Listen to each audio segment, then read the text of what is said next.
Sziasztok, Kingek!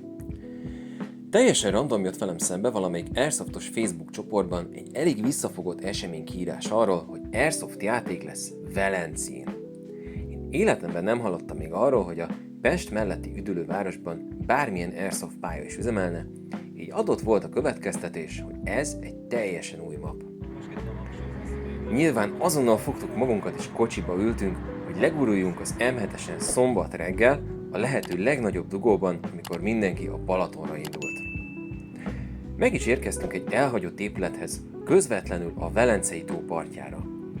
Ezt úgy kell érteni, hogy a hely egész konkrétan a város kellős közepén, a Béke utcában van, körülbelül 2 percre a vasútállomásról. Mint kiderült, az új pálya az egykori Arató diszkó, vagy ifi étterem, és ahogy a neve is sugallja, ez egy diszkó és egy étterem volt egyben, az épület ennek a pályafutásnak pedig a mai napig kívül-belül viseli a nyomait. Mielőtt bárki frászt kapna, hogy te jó ég, ezek az airsoftos srácok nekiállnak fényes nappal a Velencei tó partján lövöldözni, azt kell tudni erről a pályáról, hogy az egész játéktér kizárólag a volt diszkó belterületeire koncentrálódik, nem szabad és nem is lehet kilövöldözni. Megvoltam! Magyarán ez egy teljesen fedett és zárt, időjárás független épületes pálya, és ami ilyenkor a nyári melegben még jobb hír, bent egy jó 6-8 fokkal hűvösebb van, mint kint. A pálya 2 emeletes, és azt tudom mondani, hogy igencsak változatos. A felső rész az éttermi részleg lehetett, így van egy nagy és fényes csarnok, ahonnan több folyosón keresztül be tudsz hatolni a hátsó részbe, ami egy konyha és egy személyzeti részleg lehetett. Ez a hátsó terület már sokkal sötétebb, és igazi posztapokaliptikus hangulata van. Elhagyott ágyak, irodarészek, élelmiszeripari gépek vannak mindenfelé. Megvolt! Az alsó rész leginkább egy klasszikus paintball pályára hasonlít, mivel valószínűleg itt volt a diszkó rész, a terem nagy része egy táncparkett volt, amit a tulajdonosok kipofoztak rengeteg épített fedezékkel és lőállással. Ez az alsó rész nyilván sötétebb is egy kicsit. Mivel nincs olyan, hogy tökéletes airsoft pálya, természetesen ennek is vannak, hogy is fogalmazzak, kihívásai. Ha valaki járt már mondjuk a buildingben, szabadszálláson, vagy igazából bármelyik olyan pályán, ahol van emeletes épület, tudhatja, hogy mindig a lépcsők adják a harcok epicentrumát. Ennek ugye az az oka, hogy a lépcsőházban a legkönnyebb lefogni az ellenfelet, nincs annyi fedezék, nehéz hosszabb fegyverekkel mozogni, nem nagyon lehet rohangálni sem, ha csak az ember nem akar óraesni. Ez a velencei Airsoft pályán sincs másképp. Itt is 2 lépcsőház van, és nem meglepő módon ezek köré koncentrálódtak a harcok. Az első 2 játékon az egyik csapat indult fenn, a másik pedig lenn. Így azért állt be a front, mert folyamatosan a lépcsőházak körül lövöldöztünk. A másik 2 játékon pedig mindkét csapat fent indult, viszont a visszaálló a lépcsőházak mögött volt, így kerülni sem nagyon lehetett. A fordulóban. Szóval azért volt bőven pörgés, de voltak kempelős időszakok is. Jó játék, srácok! Hallod, jó, az így chill, nem nekünk. Nézzük az én, és melyik a pont. Csak néztük el. Előre haladni igazából úgy lehet ezen a pályán, hogy összebeszélsz 3-4-5 csapattársaddal, aztán az adott ellenséges pozíciót együtt megrohanjátok.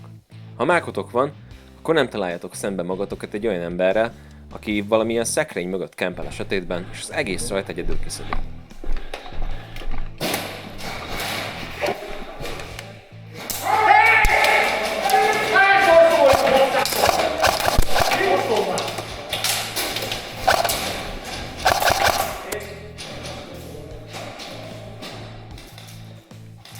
Szóval a visszaállók optimalizálásához lehet, hogy kell még 1-2 próbajáték. Kifelé biztosan lehetne kerülni, de ahogy mondtam, ez a rész le van zárva, és nyilván Velence lakóközössége sem biztos, hogy azt akarná nézni, hogy terepszínű ruhás emberek játékpuskákkal rohangálnak a romos diszkó tetején. Amúgy mindettől függetlenül ez egy elég munkás kis pálya.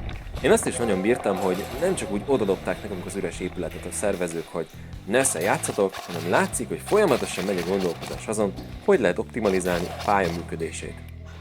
Még az is előfordult, hogy a játéknap közben szünetben alakították át a pályát a szervezők, hogy jobb legyen a balansz. Ja, és ami a legjobb, van kulturált angol WC és csapvíz is, ami tényleg ritkaság a magyar Airsoft pályákon.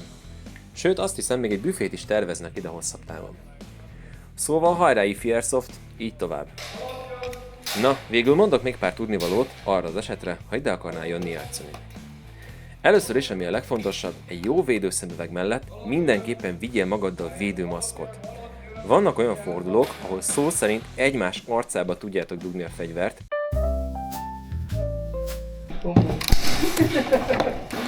és ilyenkor nagyon nem kellemes, ha valakinek mondjuk az ornyergét, vagy netán a fogát éri találat. Gránát itt nagyon hasznos eszköz, ha teheted, vigyél magaddal, különösen a felső szint szűk folyosóira és a lépcsőfordulókba fog jól jönni. Gránát! CQB pályadal csak pisztolyos setup nem feltétlenül működik itt ilyen jól, vannak ugyanis olyan hosszú folyosók, ahova szerintem kell a karabélőtár. Végül pedig rengeteg a sötét zúg, félhomályban úszó szoba. A tervezők tettek ide ki nekünk ilyen kis aksis lámpákat a játéktérre, de ettől függetlenül nem árt, ha van olyan fegyverlámpa is.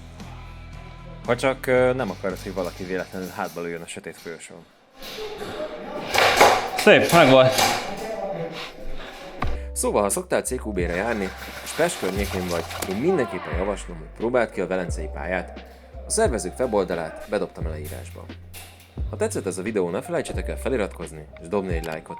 Rendszeresen jelentkezünk játékbeszámolókkal, hasznos tartalommal és tutoriálokkal a magyar airsoftos világ csínyáról, bínyáról. Köszönöm szépen a figyelmet, kedves barátaim!